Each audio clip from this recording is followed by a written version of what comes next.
weekly Chloroscope, where we're here to chlorophyll you in on all things photosynthesis. I'm Peter Hitchener. And I'm Leland Chin. And tonight on the program, we uncover what really goes on inside plant cells, in particular, their chloroplasts. We all know energy needs for humans and animals are achieved by the food that we eat, which, for the most part of the animal kingdom, is derived from plants. But how is it then that plants make their own food? Through a series of complex reactions, plants are able to take carbon dioxide, water, and energy from the sun and turn it into the delicious sweet plant food known as glucose, as well as the oxygen we breathe. Photosynthesis is possibly the most important biochemical process that occurs across the globe. It occurs in a huge diversity of plants, algae, not to mention bacteria and protists, each of which are grouped collectively known as autotrophs. The process of photosynthesis in plants creates carbohydrates, the building blocks for all of the planet's food and energy. Thus, a pivotal process for all forms of life, both autotrophs and heterotrophs. Within the plant cells are the chloroplasts, the photosynthesis factory, if you like. However, the process itself involves a very complex series of chemical reactions. Photosynthesis occurs in two main stages, light-dependent and light-independent reactions. Here to give you the forecast on light-dependent reactions, it's over to Lavinia. Thanks, Steve. Well, the first process is actually split into two pathways. The main pathway, which is a non-cyclic, and then we also have a secondary cyclic pathway. Let's jump into the predictions for the non-cyclic pathway for this week. Here in the thiaclid membrane, we're seeing two photosystems, which have been named in order of discovery, photosystem 1 as well as photosystem 2. We're predicting strong sunshine hitting photosystem 2 at a top of 680 nanometers, which will then be bounced down by light harvesting complexes. We'll eventually see a splitting of a H2O molecule giving off an electron, which in its excited state due to the light is going to move up the system and then across in a southeasterly direction, downgrading an energy state and giving off ATP as it goes.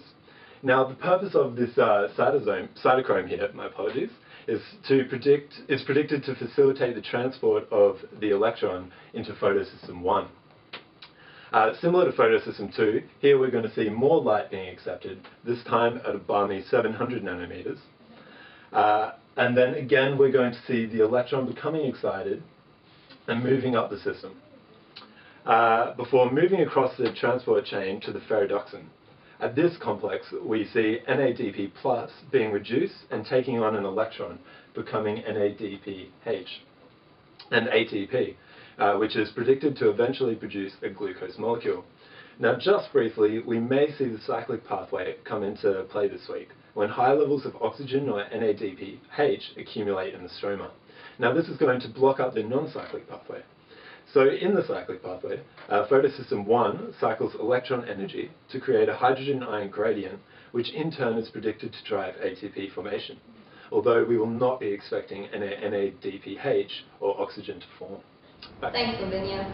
Now to give us the latest action in chlorosport, we cross live to the stromadome with Tony Jones. Now, Tony, big season for the light-independent reactions. That's right, Pete.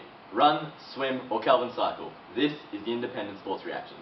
With the light-dependent season finishing last Sunday afternoon, the sporting world is left to find another Friday night venture. And with the light-independent season shortly coming around, fans won't be disappointed. CEO Phil Cloro earlier today introduced new, exciting rule changes to the light-independent season. Games will now be played entirely right here at the Stromadome, with the once preferred daytime slot now being subsided for predominantly nighttime games. The light-independent season is looking to capitalise on the leftovers from the dependent season to continually produce the same energy all year round. Moving on to trade news, speculation of the controversial trade of carbon dioxide to the RUBP Suns has been confirmed today, with club manager Robisco reportedly being the major catalyst for this transfer. Releasing halfback 3PGA to accommodate for this trade, the once gun player is rumoured to be making a change in codes. Vision shows his managers ATP and NADPH pushing 3PGA for a conversion to GA3P. Once converted, it is believed to have fallen under the guidance of current club managers ADP and NAD+. Statisticians from website Corobet and Gamble Plus are presenting 1 in 6 odds of GA3P retiring from his career in sport for a life of sugar. However, probable 5 or 6 odds that he will eventually convert back to his home RUBP club. Pete, Leland, over to you. Thank you for that, Tony. Photosynthesis. Clearly is such an important reaction. It really goes to show how genius nature can be. It's no surprise then that scientists are effectively looking to harness and develop photosynthesis-related technologies of their own. Delving into the current world of photosynthesis technology market, it's Ross Greeny. Thank you, Leland. It's a new era in photosynthetic technology, and have I got some glorious news for you tech-savvy investors. The green tech sector is experiencing an extraordinary growth cycle, backed by billionaire investors such as Richard Branson. It's time for you to get on it too. Designer Julian Mechiori has successfully created an artificial biological leaf. The leaf is created through extracted proteins from silk, which has the unique property of stabilizing organelles. Chloroplasts are often referred to as the powerhouse of the plant cell, and are extracted from plant cells and inserted into the suspended silk protein matrix. The end product is a lightweight artificial leaf which, when exposed to the light and a small amount of water, absorbs carbon dioxide from the environment and produces oxygen. The utilization of this material on a large scale could produce phenomenal results. Investors hoping for a bright future of space exploration are diving into this oxygen producer, whilst environmental investors hope this is a new leaf in tackling carbon emissions. Back to you, team. Thanks for that, Ross. Much on for the weekend? Oh, just the usual Saturday night, getting chloroplasted with you, Pete. Is that right? We'll save that conversation for another time.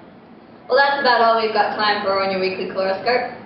And we'd like to thank our main sponsors, Photosynthesis, that sun that just keeps on shining, and of course H2O. Remember to stay hydrated, especially you two athletes. From the team, stay green and good night.